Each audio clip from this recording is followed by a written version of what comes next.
Hey guys, D.Bowie here, and this is 5 things I learned with EternalEnvy's anti-mage in the mid and the late game. First of all, don't get so intimidated by Envy's farm in this game. After all, he has a Magnus with him that pretty much followed him the entire game. It's normal to be ahead, especially when you're against a somewhat passive early game core like Arc Warden. 1. Know your item timings and play accordingly. During the game, Envy had 2 kills and deaths, and until finishing Linken sphere, he completely avoided fights. If you look at this clip, Radiant is marching mid, pretty close to Envy having Linkens. He could have easily forced Radiant into a bad trade, since it would be a tier 1 versus a tier 2. The thing though is that against Blink, Slaughter, Pudge, Invoker, and Arc Warden, this is not easy or safe, especially because Arc Warden has a Blink Dagger. Fighting with his team right after finishing Linkens is a way better idea in this scenario, so he goes back from the bottom lane even though it's pushing and finishes the item going mid with his team.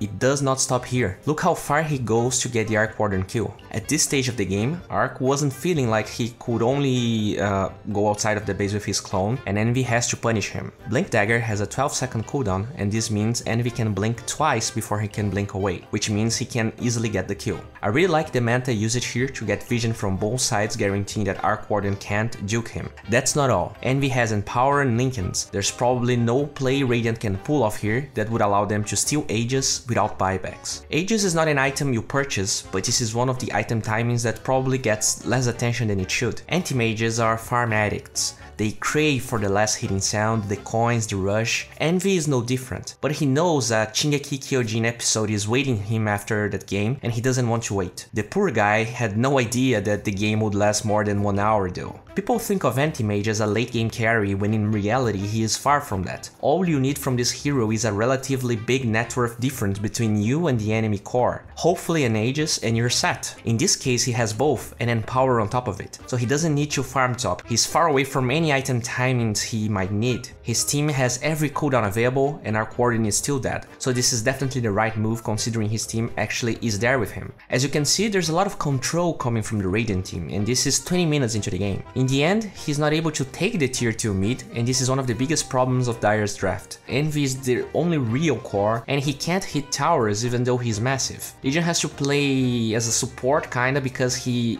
always needs to be ready with press the attack, which means she can't really be a core, which in the end ends up hurting Envy's team. Obviously it's not a good trade to die for a tier 2 here, and he disengages since the Aegis timer is still long. The next timing is Abyssal Blade. One thing I really like about how Envy approaches the item is starting with the Vitality booster. If you look at the item, it's super useless besides the bashing aspect. It gives you 10 damage and 10 strength. And Envy plays completely around his item timings. He will only farm until his next item, and bashing is not important for farming. 250 HP though can help him survive a gank, especially when that HP gets increased a lot by his magic reduction. As soon as the Abyssal gets completed, he starts hunting and finds Pudge. Unfortunately, you can see how annoying Radiant's team is and he's forced to disengage.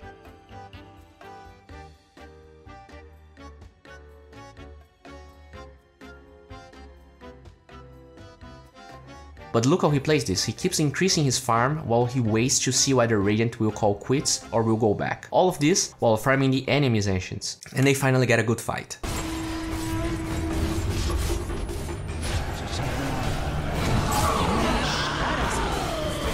Such sorcery shall not prevail.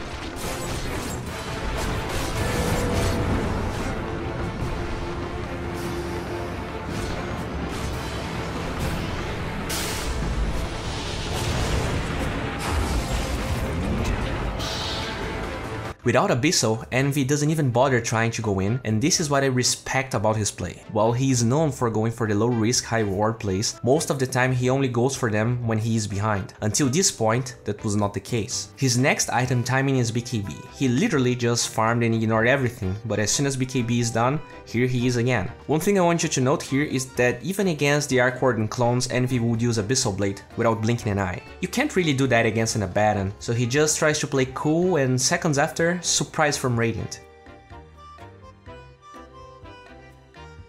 And then surprise from Dire.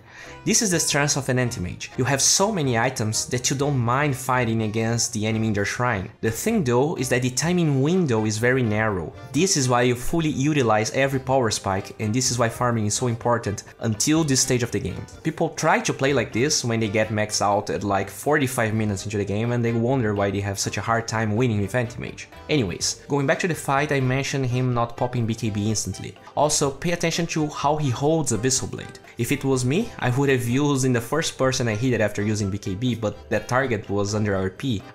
Instead, he waits until borrow time is almost over and then he gets the kill. Envy has no HP regen and he is fine with forcing 2 buybacks. After all, Roshan is almost up again. 2.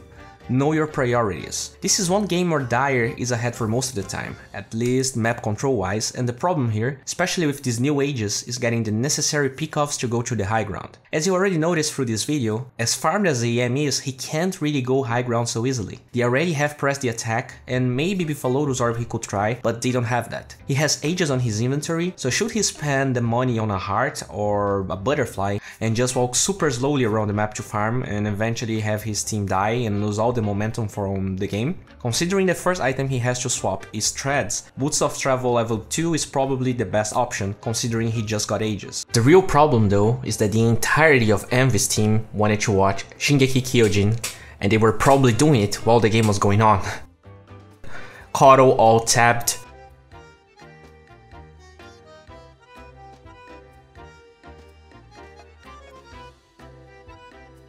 And Legion even used Duo to have an excuse to watch 4 or 5 seconds of the opening here.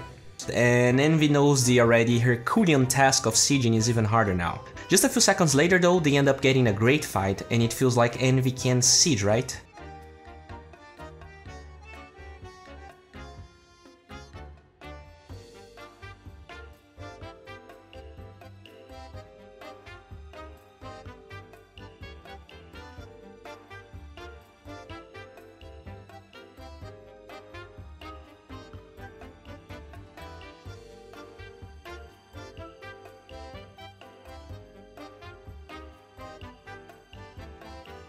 Yet look how Arc Warden first lures Envy in, and unfortunately, or maybe intentionally, Arc Warden places a godlike magnetic field that forces Envy all the way around it to hit the Arc clone, allowing them to remove Aegis with Pudge's buyback.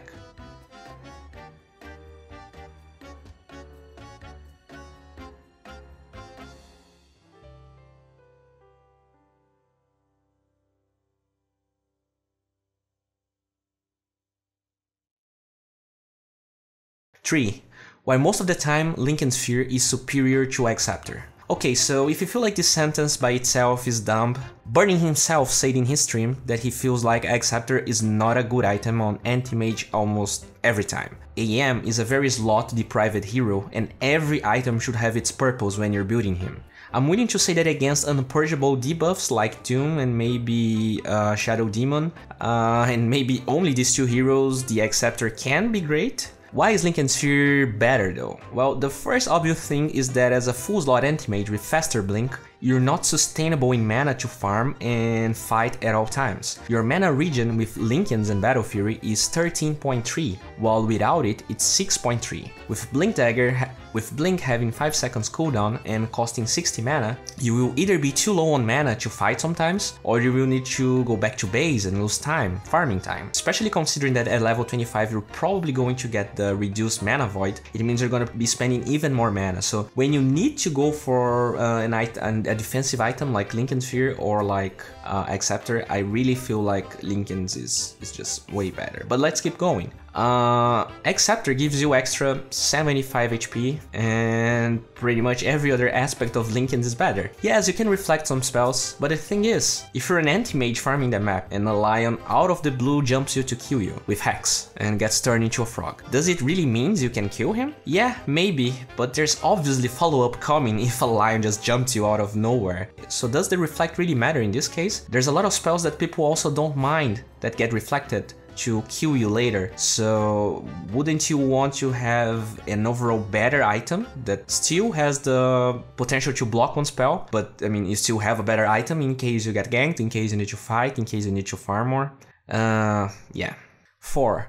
Playing beyond the 6 slot. It came to a moment where Envy already had Moonshard and was using his Manta and BKB interchangeably, so whenever he'd use one, he would swap the other and vice versa. It's a pretty cool concept. Some examples of this. With Manta on cooldown, Envy left his BKB in the inventory so that the cooldown would reset faster. A fight happens, and with Boots of Travel he goes in. Ends up BKBing against Blade Mail, which is not exactly ideal, but it does protect him from a long range tornado, or just an Arc Warden clone that is lingering in the fog in hopes to save a Baron. As soon as he uses the item, he puts Manta on his inventory. As an anti-mage, the stats of Manta are way more desirable as you farm and as you push towers. Yet, you can't really skip a BKB in a game like this. In the late game, since the respawn timers are so long and since BKB cooldown reduces with usage, you can get away with putting your BKB in the backpack most of the time, especially because you're gonna have travel so you can choose when you want to fight. As you can see, thanks to the Manta, he's able to take the tier 3 tower, which, spoiler alert, is as far as they go from taking any inner buildings on Radiant space.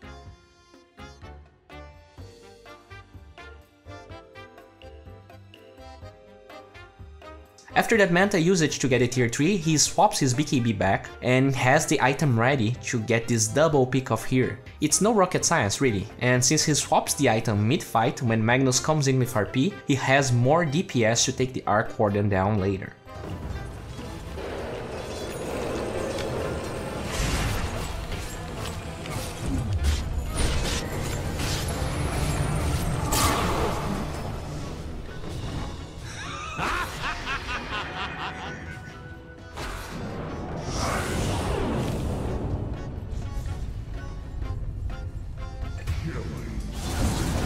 Five, respect your buyback.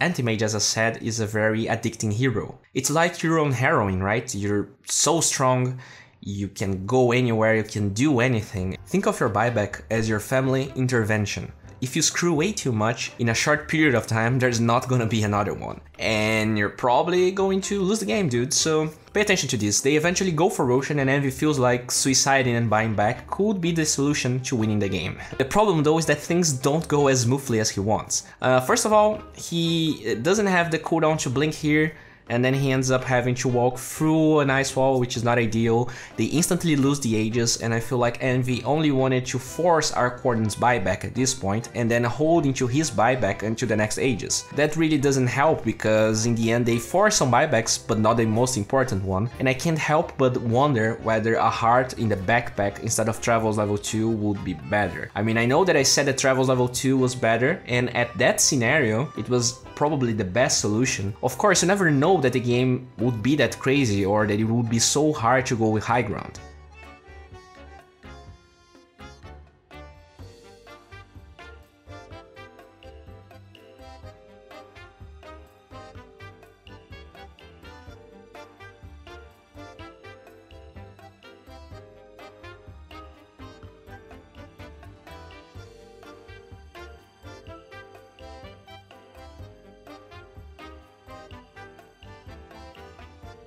The point is, for the next 7 minutes, farm.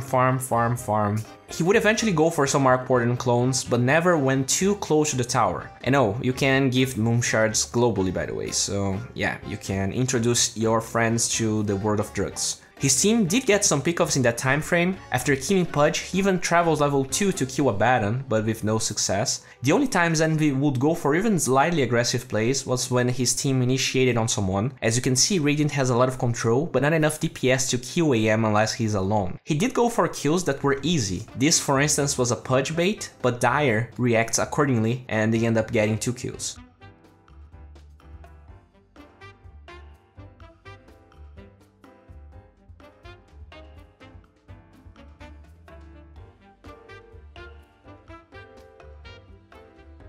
The real problem though is that he had his buyback on cooldown, and when you're in the aggressive side you never want to be pushing against a hero that could have buyback, because if you die then it's GG. I mean, you can't really know for sure that Arc Warden is not gonna have a buyback. which is pretty sad. Well, this wraps up for today. If you enjoyed this video, please guys give it a thumbs up. If you want to see the extended version of this video, check the link in the description. Pugna is a platform where you can learn from people like Chessie, Fog, Munib, and get better at the game. They have now great content on the new patch, and if you want to raise your MMR, it's a great time. Just figure out the patch faster than others and get those easy wins. And if winning MMR is not enough for you, you should definitely check out our new partner, Lootcase. There you can win and find beautiful cosmetics and go from 0 to hero. They also give you a bonus on every deposit you go for, and if you register with my referral link, you're gonna get a bigger bonus, so check that out guys.